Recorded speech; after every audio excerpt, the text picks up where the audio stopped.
Hey y'all, so the video I'm doing today is going to be geared towards anxiety and stress relief. We're going to talk about um, how anxiety is like being stuck in an unhealthy habit loop. We're going to give you tips to actually get out of that habit and end that loop altogether. So let's talk about anxiety.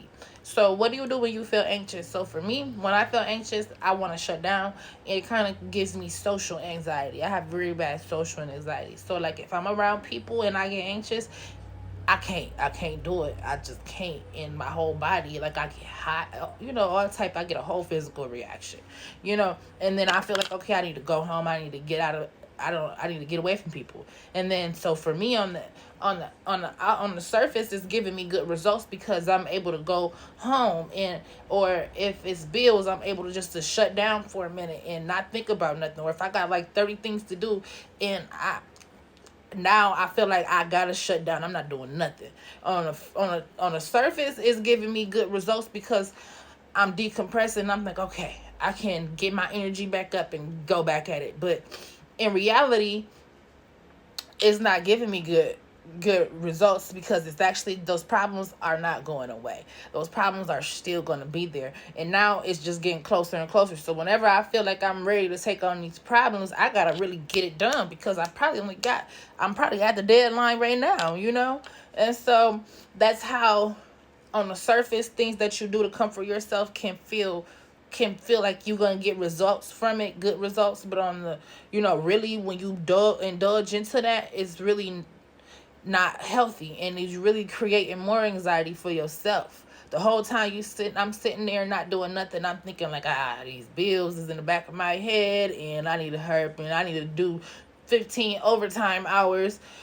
Where now it's gonna take a toll on my body because now I'm finna go do work overtime back to back, pull two 15-hour, 12-hour shifts when I could have spaced that out all throughout the week.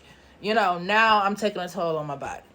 So the first step to helping my clients get over anxiety is to identify when they get anxious. Like what triggers your anxiety? What happens to you before you start to feel anxious?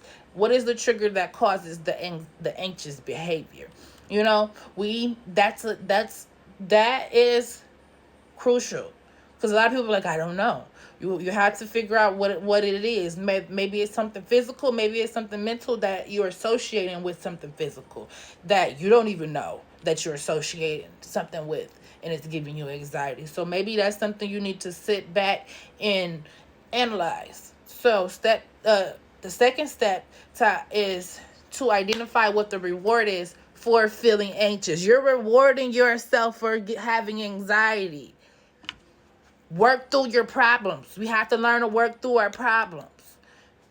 Okay? Everyone has problems. Everyone has anxiety. What do you do to relieve your anxiety? The mind thinks it's good on the surface, but it's not. Some anxious behavior can come out as overproduction. The brain goes, let's do more of this. If you procrastinate when you have anxiety, you're teaching your brain that if you have anxiety, you get to take a break. Okay, you see where I'm going?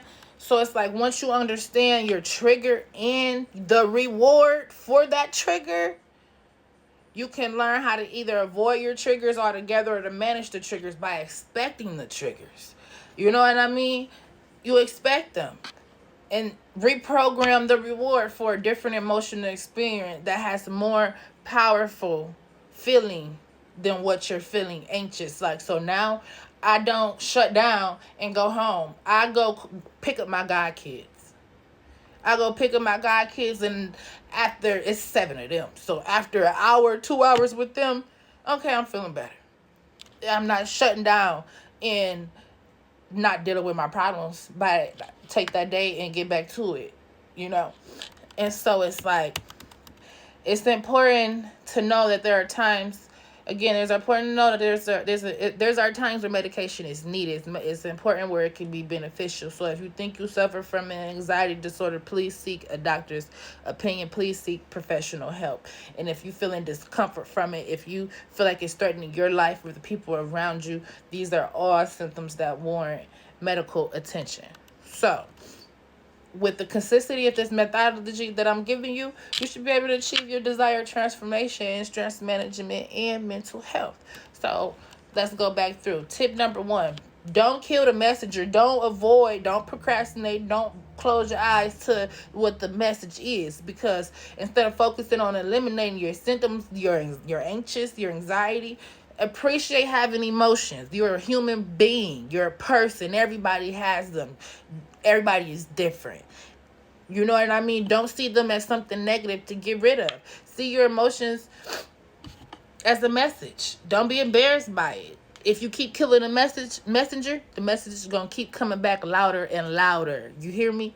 So step number 2 is, instead of letting your reality lead your imagination, let your imagination lead your reality. So say you faced with a stressful situation, and say you late for work, traffic, and now you wake up, you think you're finna be late, you get on the highway, traffic is backed up.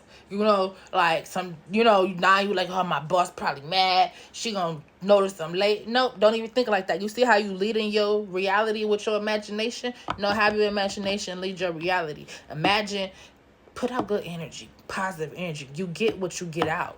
You get what you put in. You get back what you put in. Think like, oh, traffic gonna lighten up. Oh, and she's in a good mood. She'll be understanding. Think of that. Even though it's hard to be, I grew up, I used to think I was a realist. Like, I'm not finna be imagining and living in fairy tale land when I know the reality of the things.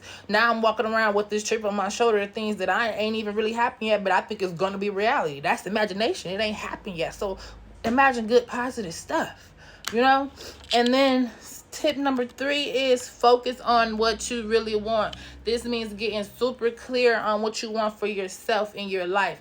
Decluttering anything that's blurring you from seeing that for yourself.